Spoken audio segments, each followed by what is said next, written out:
Bonjour tout le monde. Voilà, là, je voulais faire une petite vidéo comme on traverse une période un petit peu particulière.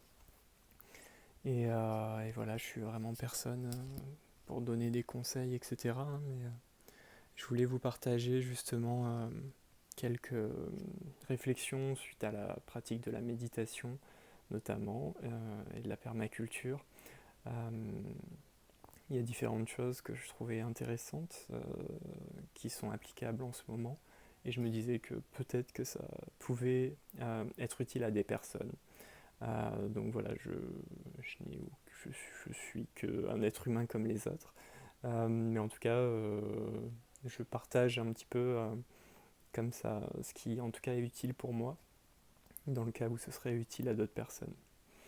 Euh, donc on traverse une période un petit peu délicate avec beaucoup de changements, d'interrogations, etc. Et je trouve intéressant de se servir de ce que nous apprend la pratique de la méditation dans ce cas-là. Pour tout un tas de raisons, on pourrait passer des heures à en discuter. Euh, je vais en parler que en suivant quelques points. Donc notamment la posture quand on médite. C'est intéressant en fait, souvent la méditation à laquelle on est la plus habitué se pratique assise. Pourquoi est-ce qu'on pratique la méditation de manière assise et en quoi ça peut être intéressant comme réflexion aujourd'hui? Parce que l'assise permet de développer un ancrage. En étant ancré, en étant conscient de sa présence, en ressentant le sol en contact de manière large sous notre fessier, nos jambes, nos chevilles, etc.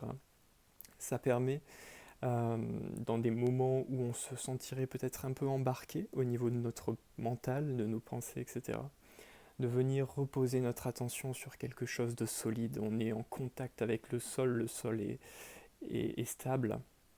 Et du coup, la pratique de la méditation permet, en cas de tempête mentale euh, qui pourrait survenir suite à un changement majeur dans notre vie, tel qu'un confinement, une épidémie, etc., ça permet de ne pas se laisser trop déstabiliser. Parce que en travaillant cette présence à notre espace, en étant présent euh, au fait que nous sommes ancrés au sol, ça permet de revenir un petit peu à l'essentiel et de ne pas rester dans son mental à partir trop loin, à imaginer des choses, etc. Pour illustrer ça, j'utilise souvent la métaphore du cerf-volant. Si on a notre cerf-volant qui virevolte au gré d'une brise, c'est agréable, etc. Lorsqu'une tempête arrive, le cerf-volant part dans tous les sens, c'est difficile de le contrôler, etc. Même s'il ne faut pas contrôler le mental, on pourrait le considérer un peu comme le cerf-volant. Et du coup, lorsqu'il virevolte comme ça, c'est très bien, c'est sa nature, il est fait pour ça, le cerf-volant ou le mental. Mais il faut lui garder un point d'ancrage. Et du coup, c'est pour ça que le cerf-volant a cette corde et ces petites manettes qui permettent un petit peu de le diriger, etc. Le mental, c'est un petit peu la même chose. En cas de tempête, on vient en fait reposer notre attention sur quelque chose qui est ancré au sol. Donc le cerf-volant ne reste jamais tout seul dans les airs, il est ancré au sol via cette corde qui le relie à la terre. Et dans la pratique de la méditation, cette corde et cet ancrage à la terre, on pourrait euh, le symboliser par exemple par porter son attention sur le souffle. Donc lorsque vous êtes un petit peu angoissé, etc., par tout ce qui est en train de se passer en ce moment, que vous sentez que votre mental part un petit peu dans tous les sens, etc., n'hésitez pas. Vous vous asseyez ou vous vous allongez. Ça permet du coup voilà, d'avoir une conscience de notre ancrage. On sent la surface qui est sous nous, qui ne bougera pas, etc. On s'ancre. Et ensuite, vous déposez votre attention sur votre souffle.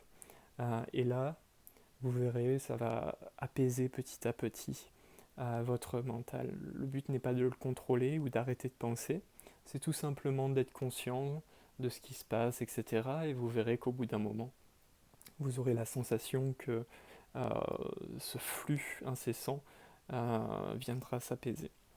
Voilà, donc ça c'était pour partager un peu une réflexion autour de qu'est-ce que peut nous apporter la méditation en termes de réflexion et en termes de pratique, de petits exercices en période de confinement comme ça. Une deuxième chose par rapport à ça, c'est le rapport à ses émotions. Je pense que c'est primordial dans ce genre de moment d'être en phase avec ce que l'on ressent, pour plusieurs raisons. Déjà pour soi, parce que si on n'est pas en phase avec ses émotions, qu'est-ce que je suis en train de ressentir maintenant quand je suis cloisonné dans mon appartement, que je vois des gens se ruer sur les magasins pour prendre de la nourriture, etc. Qu'est-ce que ça me fait ressentir au final? Est-ce que je suis à l'aise avec ça? Est-ce que je suis pas à l'aise avec ça? Ça m'angoisse peut-être, etc. Sans le juger, parce qu'au final, on est des êtres humains, on est fait d'émotions.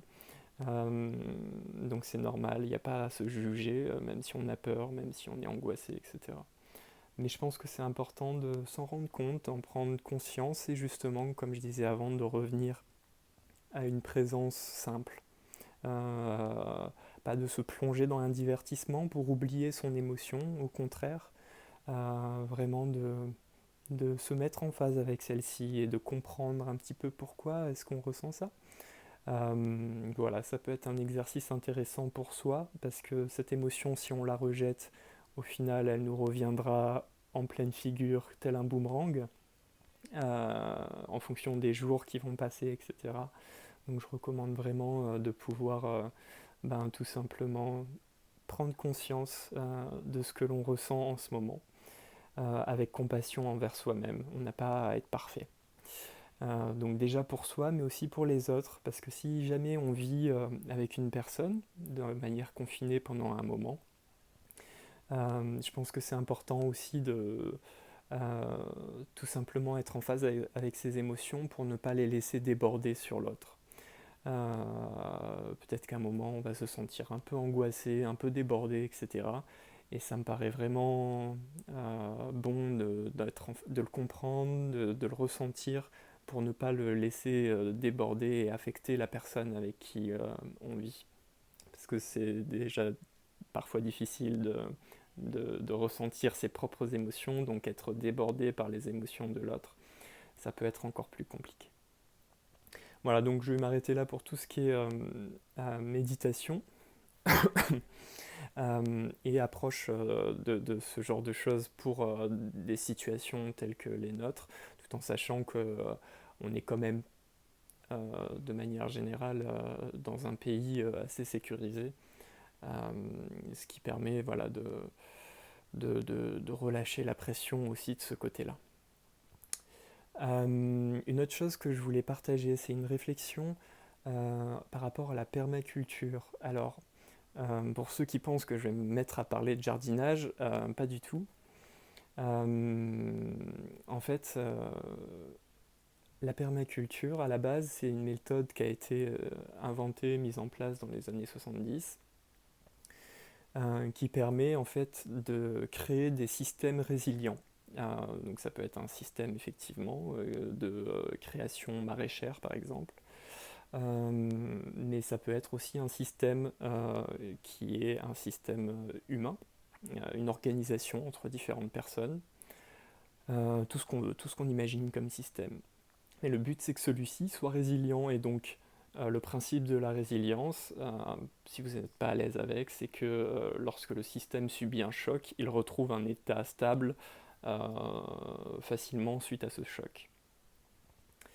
Euh, Pourquoi est-ce que je vous parle de ça? Parce qu'aujourd'hui, effectivement, on est dans des systèmes qui sont sujets à différents chocs. Donc aujourd'hui, on a le choc du Covid-19 qui est un choc sanitaire, un choc économique aussi, de par l'impact que ça a sur la bourse, les banques, les entreprises, etc. Donc on en a déjà deux. Un choc sur le système hospitalier. Un troisième, on a qui commence à parler éventuellement d'un choc sur les infrastructures réseau, qui reste, selon les experts, assez peu probable, mais qui est à prendre en compte. Voilà, donc en fait, on est dans une époque où, notamment de par le dérèglement climatique, on va faire face de plus en plus à des chocs. Donc il nous faut un système résilient pour pouvoir retrouver un état stable suite à ces chocs. Pourquoi la permaculture? Parce que, imaginons, euh, si je fais un champ avec une espèce de plante, une variété de plantes, hop, j'ai un champ immense, etc., je produis énormément, et tout à coup une maladie apparaît, de par le fait que j'avais une seule variété de plantes, cette maladie va se répandre et je vais perdre toute ma production. Donc c'est un système qui n'est pas résilient pour le coup. C'est un petit peu pareil avec les forêts. Si jamais j'ai une seule essence d'arbre dans ma forêt, qu'un incendie se déclare, l'incendie se propage et, entre guillemets, ma forêt part en fumée. Pourquoi est-ce que je parle de ça? Tout simplement parce que la permaculture invite à la variété pour résister au choc. Donc c'est quelque chose moi, que j'ai mis en place dans ma vie professionnelle notamment. Euh, En fait, tout ça nous invite à faire plus de choses différentes, en moins grande quantité, pour que si jamais un choc survienne, dans ce cas-là, si un pan s'écroule, se casse la figure, le reste des pans reste solide. Je prends un exemple. Supposons que je fasse une seule activité. Mon travail, c'est, je sais pas, par exemple, en ce moment, avec ce qui se passe aujourd'hui, on peut prendre une activité quelconque qui ne peut pas marcher de par les raisons sanitaires. La personne doit rester chez elle. Euh, Ayant qu'une seule activité, c'est comme la forêt avec un seul arbre, c'est comme le champ avec une seule variété de plantes à l'intérieur. À partir du moment où cette source disparaît, c'est fini, on se retrouve bloqué. La permaculture nous invite à la variété, encore une fois. Donc du coup, pourquoi ne pas essayer, plutôt que de rester sur un seul type d'activité, d'avoir différentes choses. Donc par exemple, peut-être qu'on est bon dans certaines choses, mais qu'on sait aussi faire autre chose, et du coup diminuer son temps de travail sur une activité pour avoir du temps de travail sur une deuxième, commencer avec deux et peut-être en faire trois au final, et comme ça, entre guillemets, naviguer entre ces différentes activités. Et ainsi, si jamais un choc se présente, on perd notre travail sur une des activités, on en a toujours une ou deux à côté, et ainsi de suite. Ainsi va la vie, j'ai envie de dire. Il y a toujours des hauts et des bas, quoi qu'on fasse dans la vie, et du coup, on peut comme ça naviguer entre les différents événements qui peuvent être amenés à nous surprendre. Donc on n'est jamais, entre guillemets, on ne met jamais tous nos œufs dans le même panier.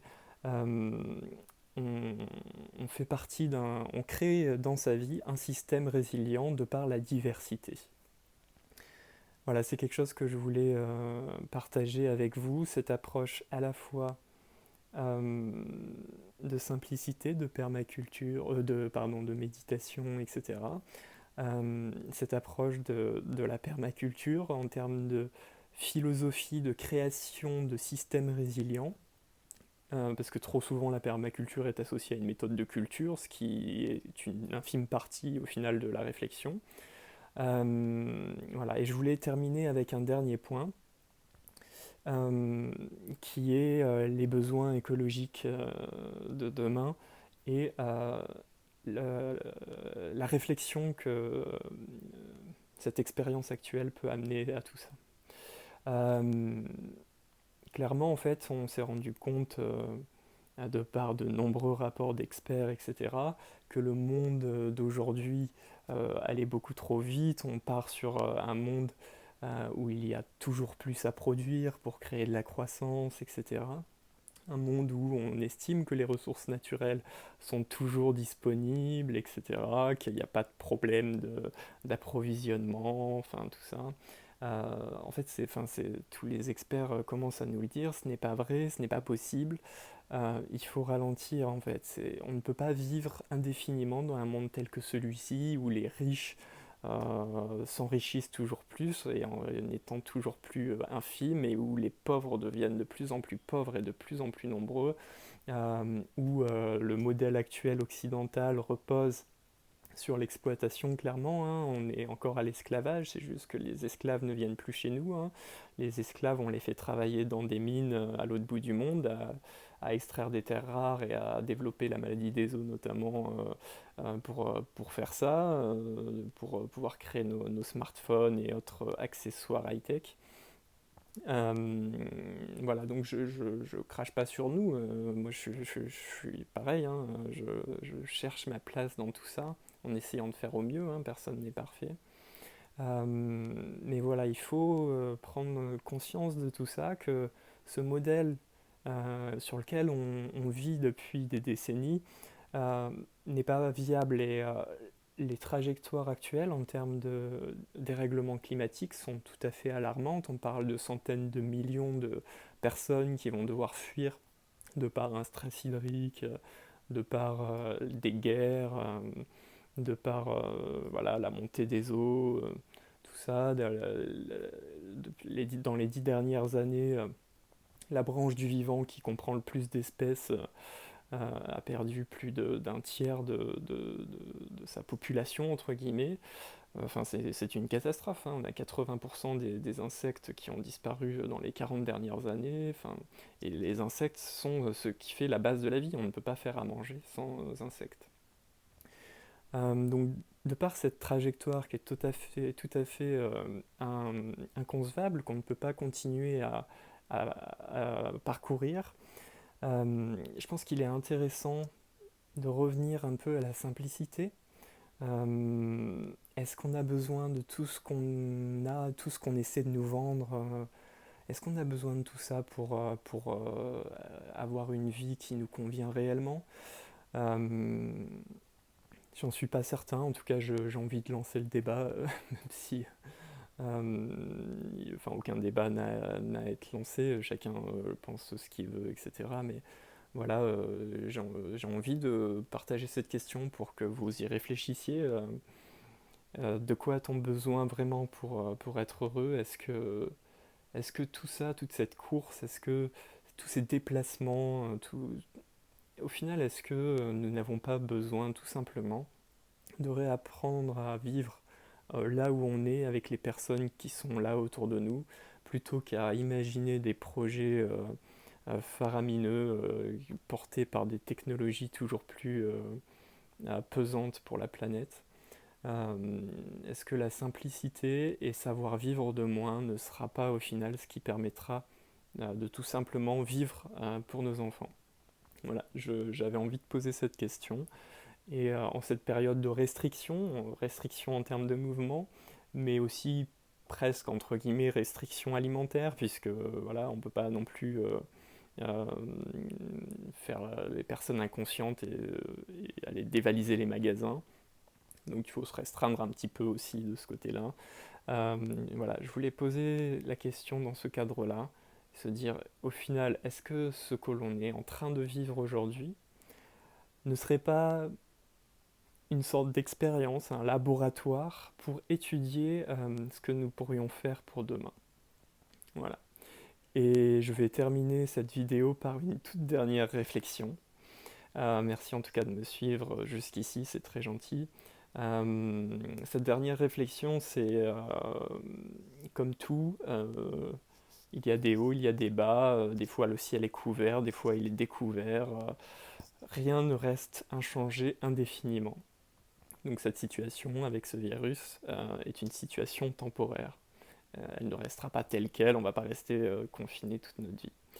Euh, il y aura donc forcément un moment où les choses vont se remettre en marche.